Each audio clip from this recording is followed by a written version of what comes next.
Hello, welcome back to Wise Revise. This is session number 11, and this session is all about what to do with that feedback you get after an exam and how to make the most of it.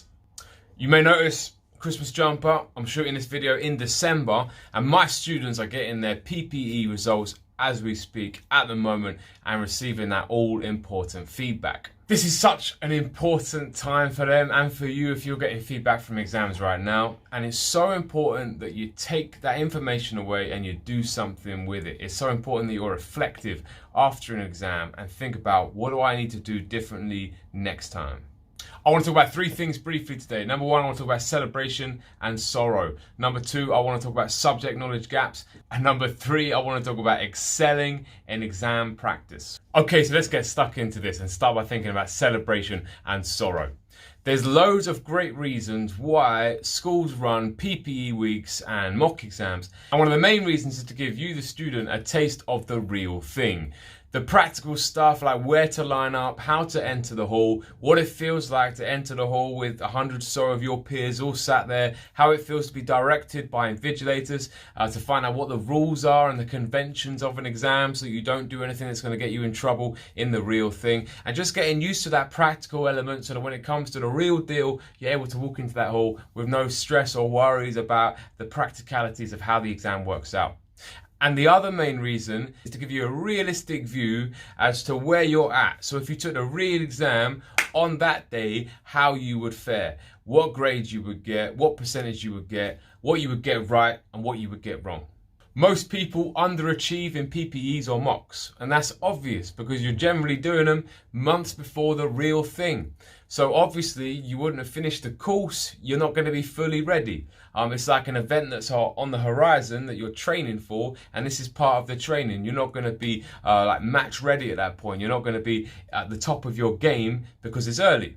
However, some of you may well have done incredibly well, and it's really, really important to celebrate your success and just be so proud of yourself if you've done better than you expected in any of your exams. At the same time, it's really important that if you didn't do quite as well as you hoped, that you spend time reflecting now on what you need to do differently, what habits you need to put in now before the real thing. A lot of my students know for definite now they need to take that advice on to make a revision timetable and then stick to it. And it's December now and their exams are going to properly start in April, May, and they've got time now to really put that in place so that they can put those good habits in now in the evenings and the weekends, ready for the real deal. That's generic advice, that applies to all their exams, but I'm hoping and I'm praying that all my students are going into their subject-specific classes now, getting that feedback from their subject-specific exams and putting in place subject-specific things to make sure that they absolutely nail it when it comes to the real thing. And this subject-specific advice will generally come into two areas. Number one is subject knowledge, and number two is exam practice.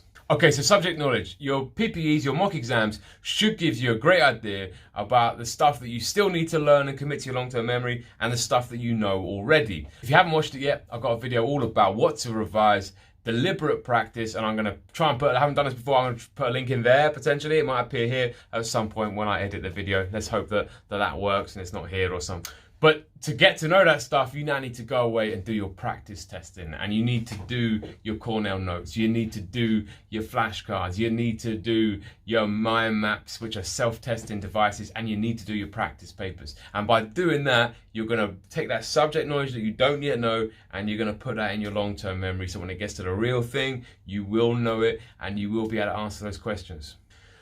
Part of the reason you're going to see this in your exam paper that you've just done is because potentially key terms you don't know and keywords you don't know. That's just one of the key areas it might be. Because if you don't know those key terms and those keywords and you get a 5 mark, a 6 mark, a 12 mark, a 20 mark question about that and you don't know the word, then you're in trouble. And so a lot of you, I know you're going to have to go away now and just look back at those keywords and key terms that you don't yet know, and you don't know them well, you can't define them clearly, you can't use them in a sentence. Go away now and learn those. Use practice testing devices to do that. The other element is exam practice. Now, it might be that you knew the stuff that the question was asking about, but the way you wrote it down in your exam didn't get you full marks. And that's always very, very frustrating to see a question. Or for me as someone who marks exams, I know the student knows the stuff, they know it, but the way they've written it down, they've dropped a whole load of marks. And that's due to exam practice and just not knowing quite how to put that onto the paper. Now, one reason for this is because the student hasn't read the question right. and they've glanced over the question because they're rushing through and they want to do well, and they've seen, right, this question's about that, I know all about this, and they start writing it down, and they don't take time to really look at what the question is saying. And so I would recommend you got a highlighter with you, highlight the bits of the question that are poking out, that are important parts, circle them, underline, make sure that you really truly understand what the question is asking before you start writing.